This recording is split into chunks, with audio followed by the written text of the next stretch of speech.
Sustainable, affordable housing. Have you lost your mind, Madeline? The Langford name was built on luxury developments, not charity projects. My grandfather's voice cut through the boardroom like steel against mahogany. I'm Madeline Langford, and at 28, I had just presented my vision for Langford Development Corporation to our family board, a vision that had fallen catastrophically flat.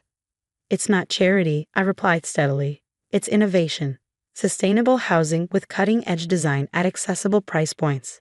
The market research shows luxury properties yield the highest returns, my father interrupted, not looking up from his quarterly report, just as they have for 50 years. I glanced around at the faces I'd known my entire life. My grandfather Richard, founder and chairman, my father James, current CEO, my uncle Philip, CFO, and executives who owed their careers to my family's patronage, not a single ally. The development landscape is changing, I persisted. Millennials can't afford traditional luxury. They value sustainability over square footage. Enough. My grandfather's palm struck the table. Langford develops premium properties for premium clients. That's our legacy. Your proposal is rejected. Just like that. 4 years at Cornell's architecture program, 2 at Harvard Business School, and 3 working through every department at Langford, all dismissed with a single word. As I left the boardroom, my grandfather fixed me with a familiar look, equal parts disappointment and challenge. Madeline, this company has survived because we never deviate from what works.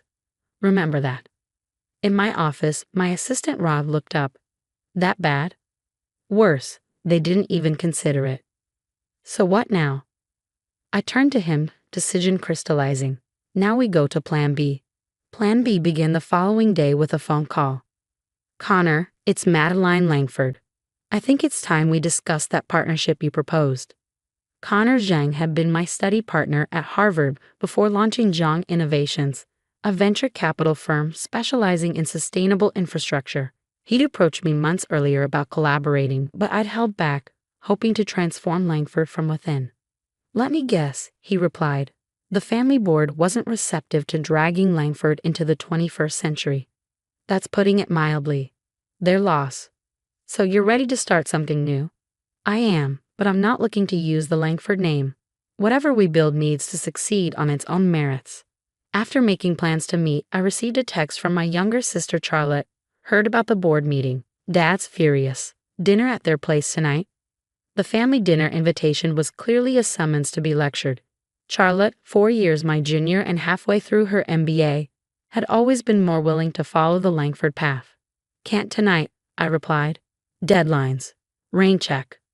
Her response, don't avoid them forever. They're just protecting what they built. That was what my family never understood. I didn't want to destroy their legacy. I wanted to evolve it. But if they couldn't see that, perhaps it was time to build something new. You're really going through with this? My father asked 3 weeks later in his study, surrounded by the trappings of Langford's success. I've resigned effective end of month. I've accepted a role with Zhang Innovations. As what? Some junior developer? You're a Langford. You're meant to lead this company someday.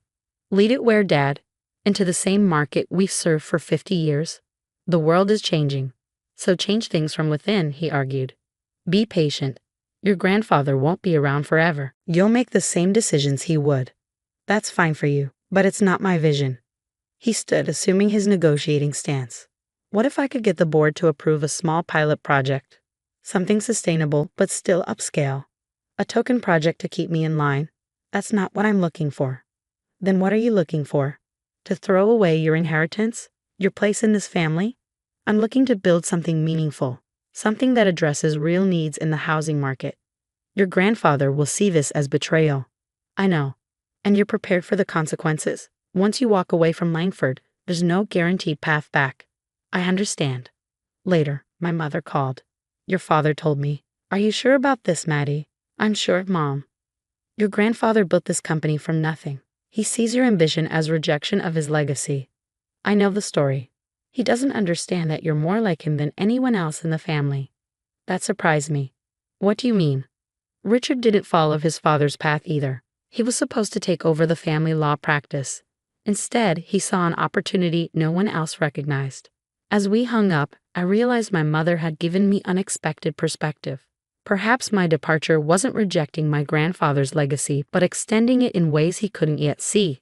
2 years passed in a blur of 18-hour workdays, pitch meetings, and construction sites. Connor and I had founded Nexus Development, combining his capital connections with my architectural expertise.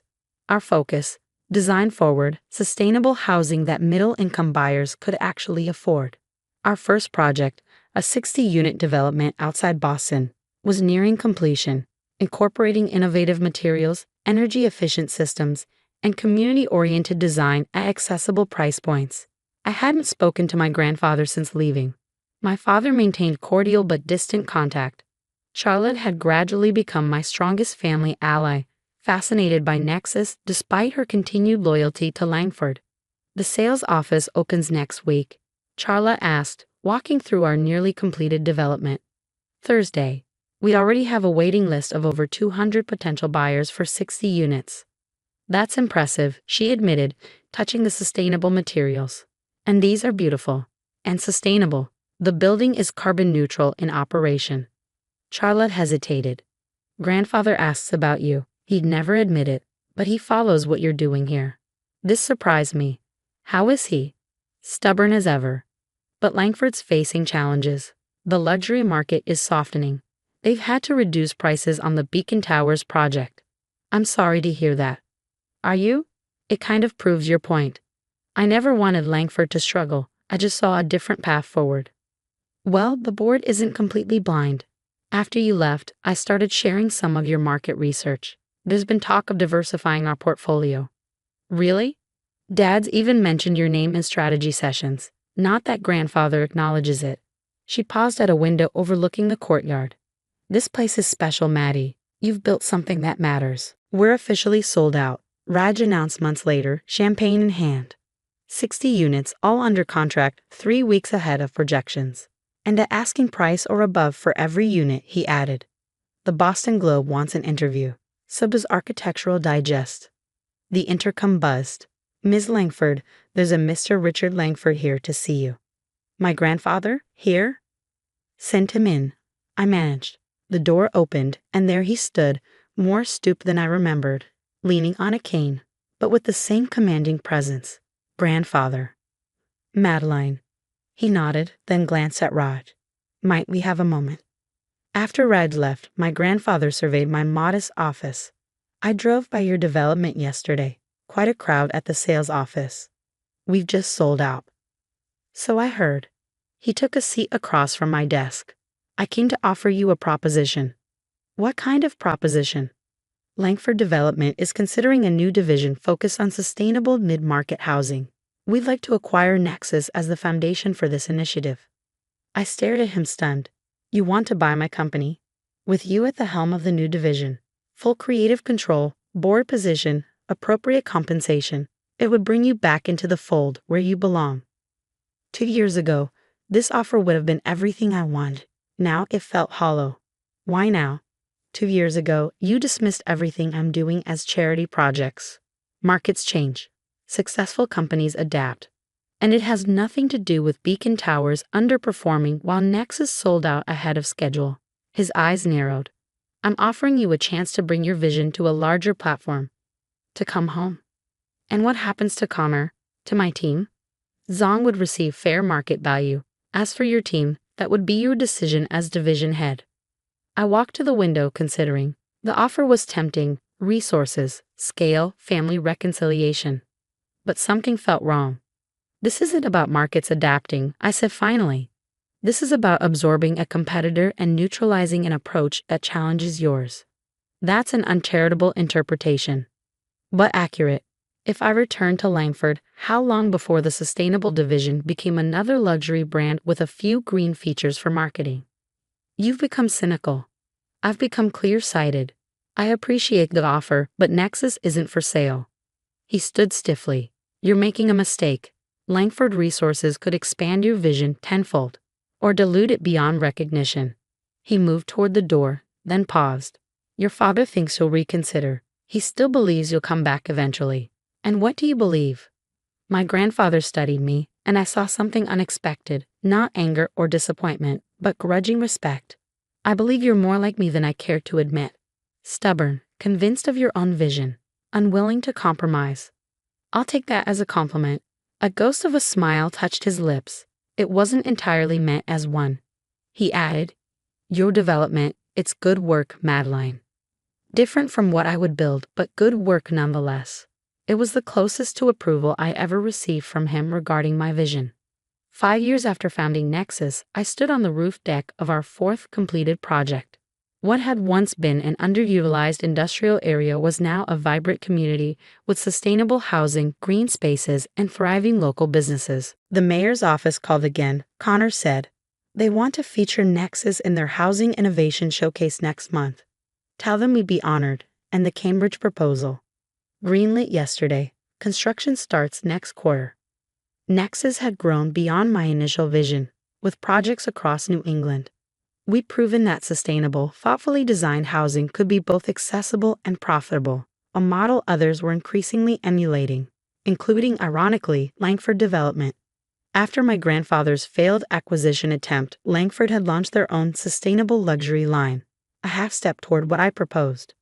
More significantly, our success had forced an industry conversation about responsibility and accessibility. Your father's here, Connor said, nodding toward the entrance. I invited him. He's never actually seen one of our completed projects. My father studied the solar array as I approached. Impressive setup. Your energy cost projections were accurate. Within 2%.